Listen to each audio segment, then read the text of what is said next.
2024 లేదా 25లో డిగ్రీ లేదా బీటెక్ చదివారా? సాఫ్ట్‌వేర్ జాబ్ కోసం ఎదురు చూస్తున్నారా? అయితే కోడ్ జ్ఞాన్ 100 డేస్ కోర్సులో చేరండి, జాబ్ సాధించండి.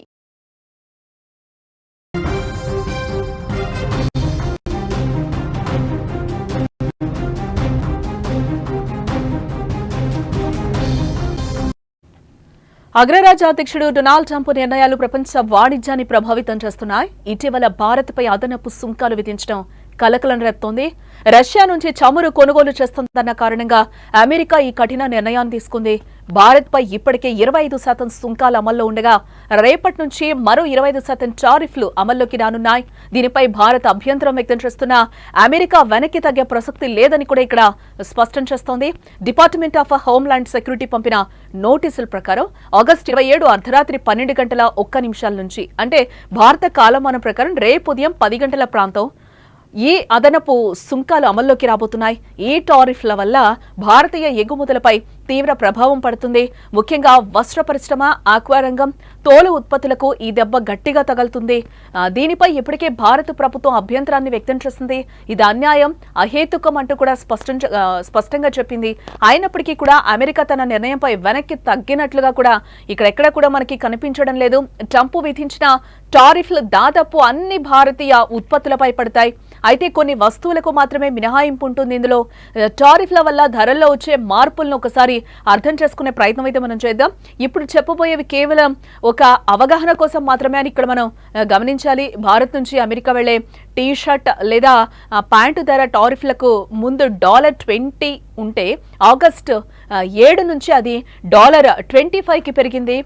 రేపటి నుంచి మరో $5 పెరిగి అంటే $5 పెరిగి $30కి చేరుకుంటుంది. దీంతో అమెరికాలో భారత వస్త్రాల ధరలు అమాంతం పెరిగి అక్కడి ప్రజలు కొనుగోలు చేయాలంటే ఆలోచిస్తారు. ఇది భారత వస్త్ర పరిశ్రమకు పెద్ద దెబ్బ అని కూడా చెప్పాలి. అలాగే భారత రొయ్యలకు అమెరికాలో మంచి డిమాండ్ కూడా ఉంటుంది. 1 కిలో రొయ్యల ధర $15 ఉంటే మొన్న పెంచిన 25% టారిఫ్తో ధర $18.75కి చేరింది. ఇక రేపటి నుంచి ఈ ధర $22.50కి పెరగనుంది. ఈ పరిణామం వల్ల ఇతర దేశాల నుంచి వచ్చే రొయ్యలు చౌకగా లభిస్తాయి. కాబట్టి భారత్ ఉత్పత్తుల మార్కెట్ కోల్పోతుంది. ముఖ్యంగా భారత్ తోలు ఉత్పత్తులకు అమెరికా మార్కెట్లో మంచి పేరుంది. ఒక లెదర్ బ్యాగ్ ధర $40 ఉంటే కొత్త టారిఫ్ల తర్వాత అది $20కి పెరిగిపోతుంది. ఈ ధరల పెరుగుదల వల్ల కొనుగోలుదారులు భారత ఉత్పత్తుల పట్ల ఆసక్తి చూపకపోవచ్చు కూడా. అలాగే మరోవైపు ఈ టారిఫ్లపై సోమవారం ప్రధాని మోదీ కూడా స్పందించడం జరిగింది. రైతులు, పశుపోషకులు, చిన్న తరహా పరిశ్రమల ప్రయోజనాల విషయంలో రాజీ పడే ప్రసక్తే లేదని కూడా ఆయన చెప్తున్నారు. ఈ విషయంలో తమపై ఒత్తిడి పెరగొచ్చని, కానీ దాన్ని భరిస్తామని కూడా అంటున్నారు. దేశ ప్రయోజనాలను కాపాడటానికి అన్ని చర్యలు కూడా తీసుకుంటామని ఆయన చెప్తున్నారు. మొత్తానికి టారిఫ్ల ప్రభావం కేవలం ఆర్థికంగానే కాకుండా రాజకీయంగానూ ఉండబోతుంది. ఇటు మరోవైపు మనం చూస్తే అమెరికా ప్రెసిడెంట్ ట్రంప్ నుంచి చైనాకు కూడా టారిఫ్ వార్ ఎదురవుతోంది. చైనా నుంచి వచ్చే ఉత్పత్తులపై కూడా ట్రంప్ టారిఫ్లు పెంచుతామని కూడా భయపెడుతున్నాడు. దాంతో అగ్రరాజ్యం వర్సెస్ ప్రపంచంలోని ఇతర దేశాలు అన్నట్లుగా ఇప్పుడు పరిస్థితి మారిపోయిందని చెప్పుకోవచ్చు. మొత్తం మీద చూస్తే ఈ పరిణామాలు ప్రపంచ వాణిజ్య వ్యవస్థకు ఒక పెద్ద సవాల్గా నిలుస్తున్నాయని ఇక్కడ మనం చెప్పుకోక తప్పదు.